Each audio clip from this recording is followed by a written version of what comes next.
Proyekto Helmo.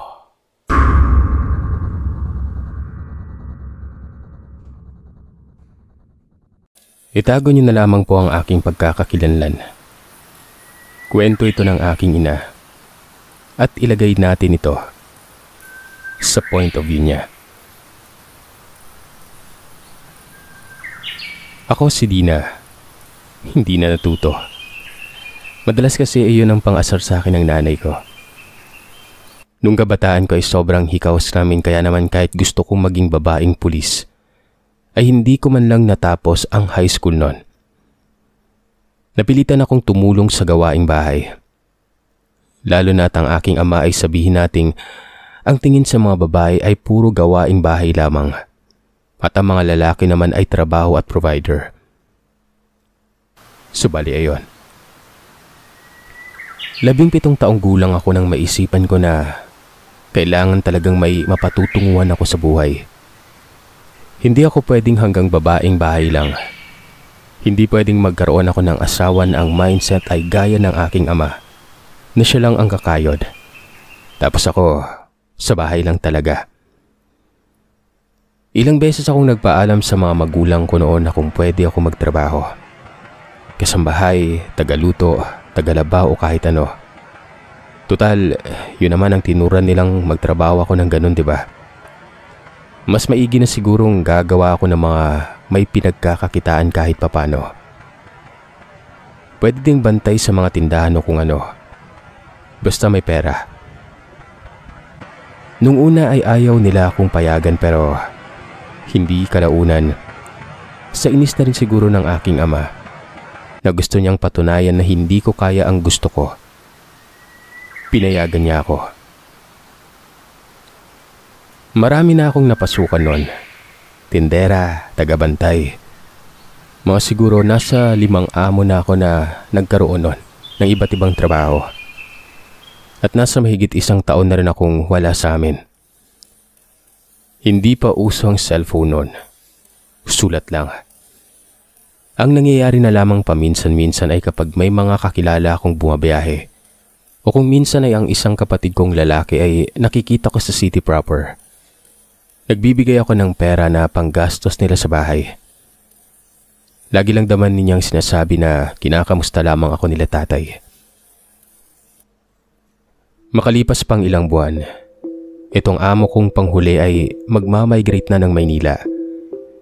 Gusto nila akong isama, pero dahil sa takot pa ako makipagsapalaran sa Maynila noon, hindi ako sumama kaagad. At dahil sa napamahal na rin ako sa kanila, ang ginawa nila noon ay nireto nila ako. Kapatid ito ng magulang ng amo ko pero nakatira ito sa may bandang Samar. Hindi naman ako nag-atubiling umoo. Binigyan nila ako ng pocket money.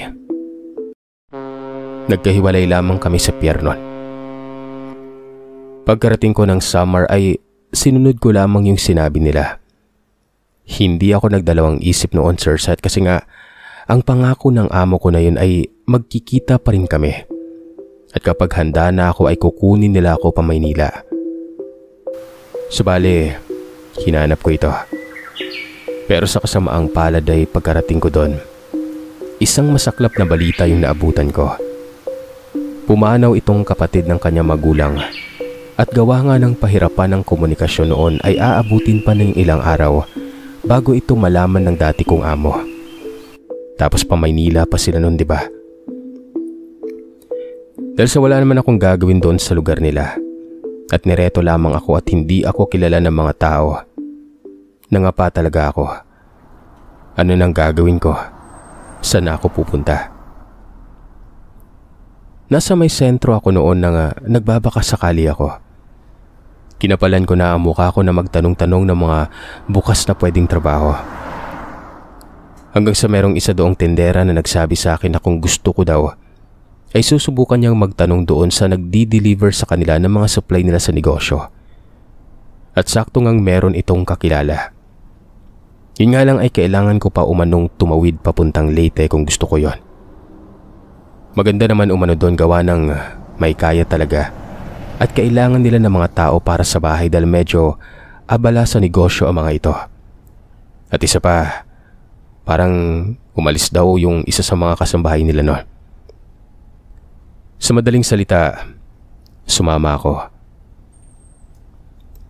Maganda ang bahay. Bagamat bungalow ay malapad, mostly sementado. May mga parte na kahoy pero pulido pa rin ang pagkakagawa.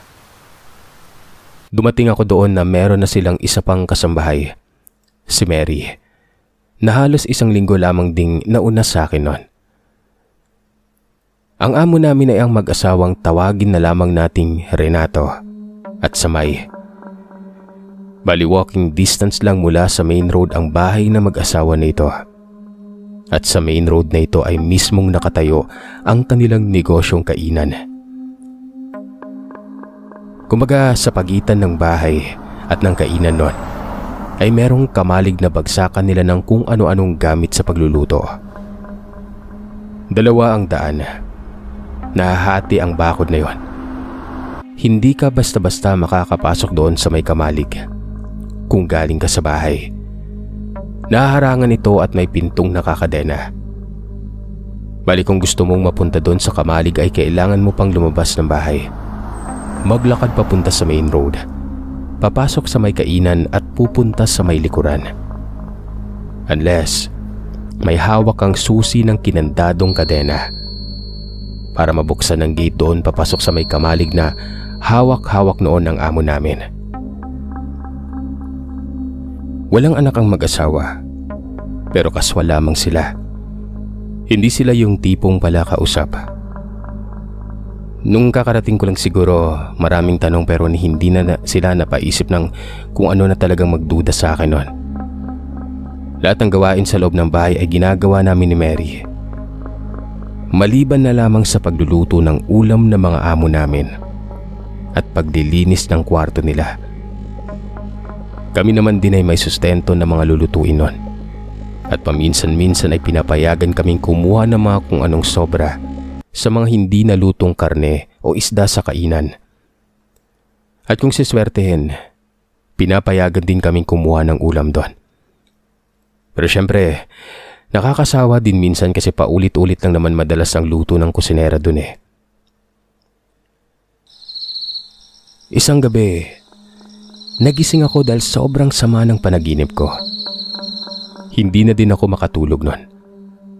Akala ko nga madaling araw na nun. Yung tipong mga oras na pagising na yung mga tao. Tiningnan ko ang orasan. Mag-aalas 12 pa lang. Pero ang pinagtataka ko, bakit malansa yung ihip ng hangin nun? Tapos ay merong konting ingay o komosyon sa may labas. Hindi kaya sira lang ang orasan at oras na talaga ng pagdating ng mga karneng inaangkat. Bumangon ako. Dali-dali ako dahil nakakahiya kong maabutan pa ako ng amo kong tulog pa. Pero pagbangon ko, takang-taka ako dahil sa madilim pa yung paligid nun. Pumesto ako sa bandang gilid ng bahay at sumilip doon sa bintana. Ang unang napansin ko ay ang gate ng papunta sa kamalig. Nakatiwangwang yon. Bukas. May mga nakikita akong anino ng mga taong paroon at parito sa kamalig. Brown out baka ako. Baka walang ilaw. Bakit hindi nila binuksan yung ilaw? Tapos, open area yung parte na yun pero sobrang maalingasaw talaga yung amoy ng karne. Yung malayo na sila pero amoy na amoy ko pa rin yung mga bitbit nila. Ni hindi ko maipaliwanag pero hindi maganda sa pang-amoy. Dali-dali akong nagsuot ng pangdoble sa damit noon dahil hindi ako nakapanloob, Sir Seth, kapag natutulog. Ang plano ko ay lumabas para sana ilawan sila at baka matisod pero nang akmang papasok na ako ng kwarto para magbihis doon, ay siyang bukas naman ang kwarto ni Mary at hinatak ako sa loob. Anong ginagawa mo, Dina? Iilawan ko lang yung mga tao na nagdadala ng karne. Napakaaga nila. May okasyon ba? Tinitigan ako ni Mary. Humiling-iling. Bumalik ka na sa kwarto, Dina. Magagalit si sir kapag nalaman niyang gising pa tayo. Tinanong ko kung bakit pero ang tanging na isagot niya lamang sa akin ay, huwag ka nang masyadong matanong. Dali na, pumasok ka na. Ewan ko. Kinabahan din ako sa kung paano ibulong ni Mary ang lahat nun. Kaya naman pumasok na lamang din ako. Nakiramdam ako. Halos 2:00 na nang matapos ang kung anumang komosyon na nangyayari. Matapos maisara yung kamalig, siya namang biglang pagbabago ng amoy sa paligid. Bumalik sa normal. Naging mahangin at maganda ang samyu ng paligid noon. Pagkatapos noon ay nakarinig ako ng paggalaw ng tarangkahan ng kamalig. Bumukas ang pinakapintuan ng bahay. May mga yabag na papalapit noon. Una ay huminto sa kwarto ni Mary. Narinig kong parang sinusubukan niya itong buksan. Doon ako kinabahan. Dahil ang pintuan ko sa kakamadali kong pagpasok noon, hindi ko nailak. Matapos niya kay Mary ay naglakad ito patapat sa pintuan ko. Kitang-kita ko ang anino niya. Hinawakan niya ang pinto ng kwarto ko. Kabadong-kabado ako noon. Binuksan niya ito. Pumasok kaagad ang alingasaw ng hindi magandang simoy ng hangin mula sa pintuan. Napakabaho ng kung sino man yon. Ang buong akala ko kung ano na ang gagawin sa akin pero hindi na niya inangat pa ang pintuan. Sapat nang masilip niya akong nakahiga bago niya ito isara ulit at tuloy-tuloy nang naglakad papalayo. Mga 1 oras lang ang tinulog ko. Pagkatapos ay bumangon na ako para mag-asikaso. Narinig ko din na bumangon si Mary. Nagsaing na ako at naghanda na ng usual na gawain nun. Nung lumabas na ang mga amo namin ay nagulat ako nang sabihin ng amo kong si Renato na, Dina, sa susunod mag-lock ka ng pintuan ng kwarto ah. Mahirap na. Umoo na lamang ako. Hindi na ako umimik kahit na kinukutuban ako nun na ang amo ko ang nagbukas ng pintuan nung gabing yon. 1 beses sa 1 linggo, nararamdaman o nagigisingan ko ang ganong klaseng transaksyon. Bumabangon ako pero hindi na ako lumalabas dahil natatakot na din talaga ako. Ayaw ko rin mag-ingay. Kung ano man yon, malakas ang kutob ko na hindi ito tama. Hindi legal. Bukod pa dito ay meron na rin akong napapansin kay Mary. Hindi na ito palakibo gaya ng dati kapag naririyan ng mga amo namin. Napakatahimik. At kapag ako lang ang kausap ay tila tipid na tipid kong magsalita. Pero kapag usapang kainan naman, sinabi niya sa akin na paghihiwalayin na umano niya ang kanin namin at ang kanin ng mga amo namin. Ayaw akong bigyan ng magandang rason patungkol doon. Napansin ko na rin kay Mary na namamalengke na ito. Mapagulay man o kung anong karne at isda. Hindi na siya kumukuha sa dapat ay libreng naroroon sa mga supply ng karinderya o kainan ng amo namin. Tanong ako ng tanong sa kanya pero sinusungitan lamang niya ako.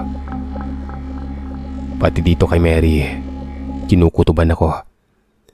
Baka mamaya may ninakaw to sa amo namin tapos ako pa ang mapagbintangan, di ba? Hanggang sa isang araw, naiwan ni Mary na nakatiwangwang ang pintuan niya dahil sa pagmamadali sa utos ng amo namin. Nanlaki ang mga mata ko nang makitang malinis ang aparador niya at merong bag siyang punong-puno ng laman nun. Yung alam mong nag-impake. Ano kaya yung balak niya, kako? Gusto ko siyang kumprontahin at nagdududa na ako sa kilos niya pero May naisip akong ibang paraan. Ilang araw akong naghintay. Minanmanan ko siya. Bawat kilos niya, sinisigurado kong mauuna siyang matutulog kaysa sa akin. Hanggang sa isang gabi, wala ang mga amo namin noon. Mga bandang 11:00 ay naramdaman ko siyang bumukas ng pintuan nang natansya kong nasa may bandang pintuan na siya palabas ng bahay. Ay dagli-dagli ko siyang hinabol. "Hoy Mary! Anong ginagawa mo?" Hindi ko alam kung nailigtas ko ba siya o hindi, Sir Seth. Dahil sa loob ng ilang minutong paghahatakan namin at umiiyak siyang nagmamakaawang paalisin na siya sa bahay na yon, ay saka namin narinig ang pagparada ng sasakyan ng amo namin sa may labas. Marahil ay kung hinayaan ko siya, paniguradong maaabutan siya sa may kalsada nun. Kaya naman sabay-sabay naming nilak ang pintuan. Hinatak ko siya at binato ang bag niya sa ilalim ng higaan niya at pinapasok sa loob ng kwarto. Ako naman ay ganun din. Masangsang na amoy ang bumungad sa akin pagkapasok ng mga amo ko. Niwala silang usap-usap mag-asawa. Pumasok sila ng kanilang kwarto. Base sa narinig ko nun. Hindi mo masasabing amoy alak yung amoy na yun eh. Masangsang talaga sila. Naririnig ko ang paghikbi ni Mary sa may kwarto niya. At sinasagot ko ito ng tikhim para hindi siya marinig ng amo namin. Sumunod na araw, tiniyempo kong wala ang mga amo namin. Kinausap ko at pinilit ko si Mary na sabihin ng dahilan kung bakit siya tatakas kayong mabait naman ang amo namin.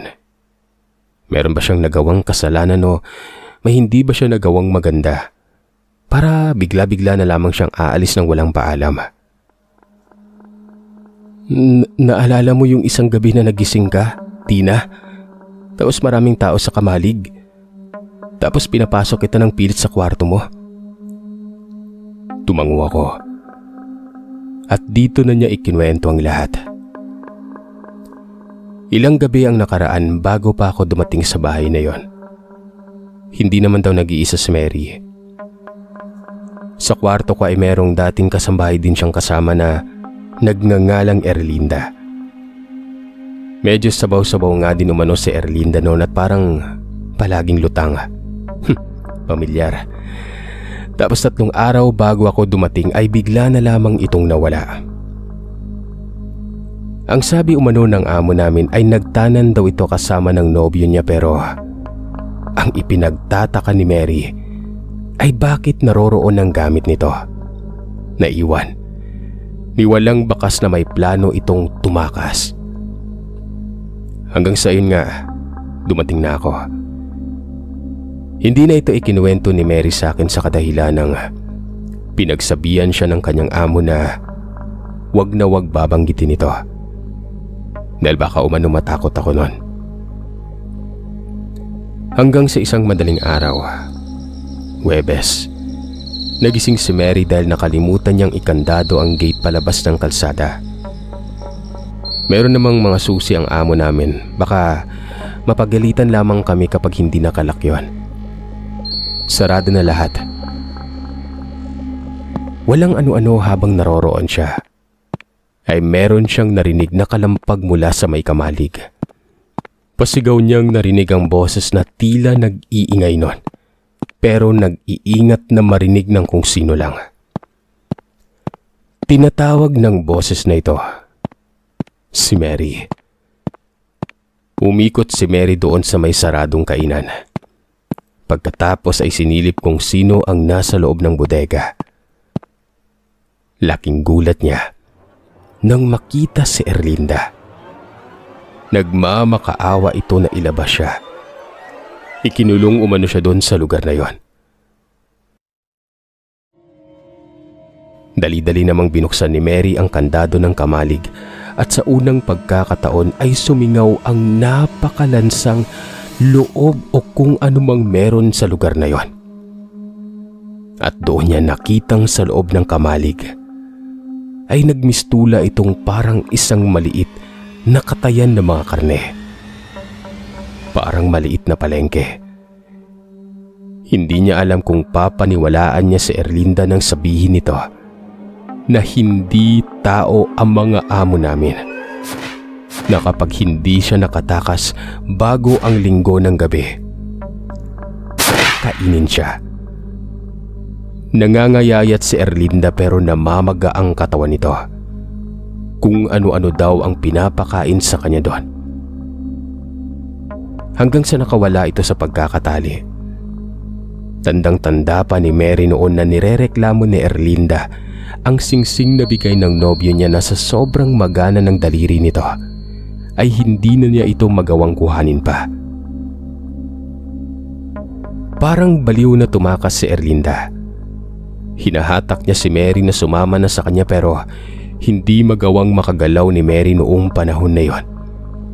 Hanggang sa maalimpungatan na lamang siyang nasa malayo na si Erlinda.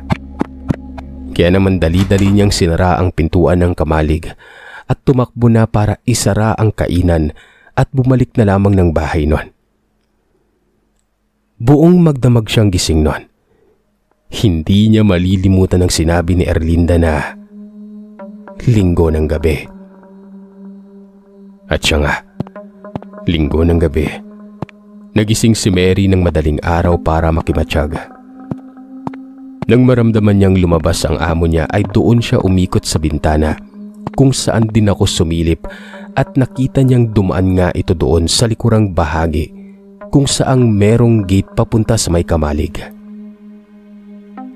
At doon nga niya nakita ang mga nakita ko rin na mga taong nagbubuhat ng mga kinatay na karne. Mga malalaking karne. Hindi umano siya umalis doon hanggang sa makalipas ang isang oras ay nagsilabasan ang lahat sa kamalig at may kanya-kanyang dalang mga supot at sako. Kabilang na ang amo namin. Sa ilang beses ng pagluluto ni Mary ng mga pagkain at iba't ibang karne, wala na umanong mas lalang sapa sa karning bitbit ng amo namin noon. Buong magdamag na walang tulog si Mary pero nagkunwarian itong maayos lamang kinabukasan. Nung hapon ay minanmanan niya ang amo namin. At nang makalabas ang mga ito ay nagpaalam itong si Mary sa akin na maglilinis lamang ng kwarto nila. Kwarto ng amo namin noon. Noong mga panahon na ito, hindi ko pa alam na bawal palang maglinis doon. Pagkapasok niya ay hinanap niya ang supot. Hanggang sa makita niya ito sa isang baul na nakalagay sa likod banda sa pagitan ng kanilang higaan at ng kabinet. Bagamat nakatakip na maigi, pagkabukas ay sumingaw ang amoy nito. Mabaho. Buto-buto na at meron na lamang konting laman na tila ba nginat-ngat nun. Naduduwal man sa amoy pero dala ng kuryosidad. Hinalukay niya ito. Hilaw na karne. Weirdo ang korte ng mga buto. Naguguluhan pa nga ng una si Mary dahil sa iyong mga buto ay may 8 hanggang 10 na maliliit na buto na parang kasing payat ng leeg ng manok. At yung iba ay magkakakabit pa. Pero nagulat siya nang makita ang isang pamilyar na bagay.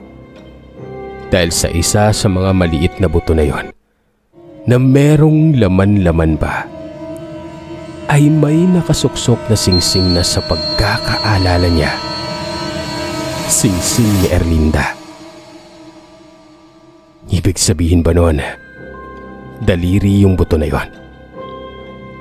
Itinago nito ni Mary sa akin sa takot niya pero dahil sa binabangungot siya at hindi makatulog ng maayos ay gusto na nga niyang tumakas sa bahay na yon. Maski ako ay natakot rin pero syempre gusto ko muna ng pruweba. Humanap kami ng pagkakataon. Pansin ni Mary na sa tuwing Biyernes ay wala ang amo namin. Sarado ang kainan. Yun ang pagkakataon para masilip namin ang loob nun. At totoo nga, Sa muling pagbukas ni Mary ng susian ng kamalig na ito, ay tumambad sa amin ang mga lamesang may mga bakas ng dugo at kung ano-anong mga punit na tela. Isa sa nakita namin noon na nagpadesisyon sa amin na tama na kailangan na naming umalis sa kamalig na yon o sa buong bahay na yon ay ang isang gutay-gutay na damit. Dugo ang damit na siguradong sigurado si Mary na yon ang huling kasuotan. Ang huling suot nung huli silang magkita ni Erlinda. Ipinagpapasalamat ko noon na hindi nakaramdam ang amo namin na meron kaming alam. Ewan ko ba, kung nagkataon lamang talaga na kailangan kainin si Erlinda dahil sa may alam ito, o talagang naghihintay lamang sila ng pagkakataon para kainin din kami ni Mary. Pero kahit saan pa man doon, hindi na kami naghintay pa ng ilang araw. Umaga ng Sabado, tumakas na kami. Sa sulok kami dumaan para magtago sa mga bantay ng kainan ng mga amo namin noon. Bumalik si Mary sa may summer at ako naman din ay naglayag pabalik sa amin. Umuwi ako noon na bagamat bigo sa pangarap ko, ay tinanggap pa rin ako ng aking pamilya.